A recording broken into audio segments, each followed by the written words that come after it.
Parrot DISCO can be used in photo or video mode.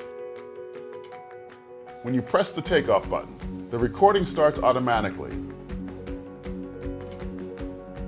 To stop recording, press button B on the Sky Controller 2.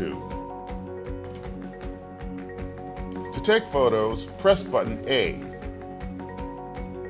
To retrieve your photos and videos, connect your Parrot DISCO with a USB cable to your computer. Your computer automatically detects the Parrot DISCO. Then copy your photos and videos onto your computer.